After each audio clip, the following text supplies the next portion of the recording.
नमस्कार मित्रांनो. नमस्कार. आम्ही राहतो शेतामध्ये. शेतामध्ये राहण्याचे फायदे पण तितकेच आहेत आणि नुकसान पण तितकेच. आता हिनं नुसतं फक्त मला नुकसान नुकसान नुकसान म्हणजे ह्याच्यामध्ये काय असतंय शेतामध्ये काय नाही, शेतात राहिल्यावर काय मोकळा श्वास भेटतो.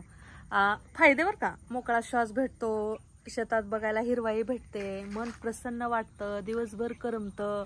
आणि काय माहिती का, आपल्याला कोंबड्या पाळता येतात, शेळ्या पाळता येतात, म्हशी पाळायला येतात. आता आम्ही थोड्या दिवसांनी म्हणजे ह्या 8 ते 15 दिवसात आम्ही तुम्हाला पुढच्या ब्लॉकमध्ये दाखवू आमच्या म्हशी उलालेल्या.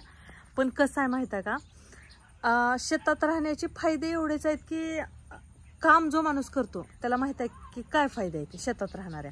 आणि मला सांगा, गावात राहणाऱ्या माणसाची एवढी बेजारी असते गावात बरं का, शहरात म्हणत नाही मी, गावात आम्ही शेतात आहोत. गावात राहणाऱ्या माणसाचं कसं असते, गावात जायचं, खाना पकाना खाना आणि पुन्हा अजून शेताकडे यायचं. कसं आहे उलट. आणि शेतात राहिले, आता आमचं कसं आहे, आम्हाला थोडी जागा असल्यामुळे आम्ही आलो, आम्ही आधीच्या ब्लॉकमध्ये सांगितले. पण इथं राहिल्यावर दिवसभर चांगलं वाटते, पण संध्याकाळी असं वाटतं की जीवाला संध्याकाळी गावात जावं. पण कसं आहे, आम्ही इथंच राहिल्यामुळं आणि आमचे डिंगसाहेब येतात रोजच्या रोज, त्याच्यामुळं आम्हाला काय असं प्रॉब्लेम नाही.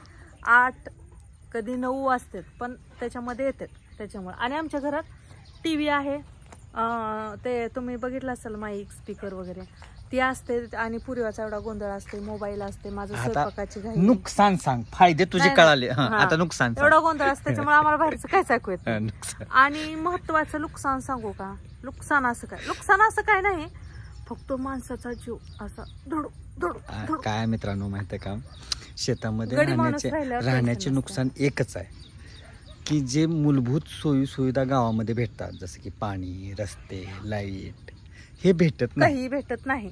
मग तुम्हाला ती शेतातल्या लाईटवर हे रस्ते, हे माझ्या पाठीमागचा रस्ता बघताय ना, हे माझ्या घराकडे येण्याचा रस्ता आहे परत. आणि हे जे अडचण आहे, आमचे लहान लहान लेकरं होते, आमचं लग्न झालं, परत आम्ही राहिलो थोडे दिवस धाराशिवला, परत इथं आलो राहिला. आणि त्यावेळेस माझं तर ऐकू दे, माझं तर बोलू दे. असं वाटायचं मला की नको शेतात राहिला, हे रस्ता बघून. ऐका की, आणि त्याच्यानंतर ही जी अडचण आहे, या अडचणीमुळं जास्त जर पाऊस वगैरे झाला तर हे जे इचुकाटा आहे तो कोरड्या जागेकडं येतो. कोरड्या जागेकडे म्हणजे आता घराच्या शेजारी ही ती येण्याचा प्रयत्न करतो. आणि प्लस हे जे कोंबड्या जे आहेत, ह्या कोंबड्याच्या वासामुळं अंड्यामुळं आतापर्यंत आलं नाही कधी. नाग निघतंय, सरप निघतंय असं म्हणतात, पण निघाला नाही कधी. आणि मेन महत्वाची गोष्ट काय, मी सारखं असते इथं, त्याच्यामुळं मी इथं सारखं असते. हे नुकसान आणि फायदे आमचे हे आहेत. हे असं गावरान अंड खायला भेटते. गावरान विकत आणल्यावर ती विकतचं अंड नाही खाऊ वाटत. तसलं कसं दिसतंय, ती मध्ये पांढरं बलक, ती वेगळंच कसं दिसते. पण गावरान अंड्याची मजा वेगळी आहे. जे खाल्ले नाहीत त्यांनी खाऊन बघा. अहो, लोक लांबून लांबून येतात अंडे न्यायला, कोंबड्या द्या, कोंबडे द्या, कोंबडी द्या, पण मी नाही विकत. मला बाई अंडे खावे लागतात. वरून ये मला अंडे खाऊ वाटत. चालेल, बस. थँक्यू. आज आमचे मित्र प्लस नातेवाईक ते आलेत मोटरीच्या कामासंदर्भात.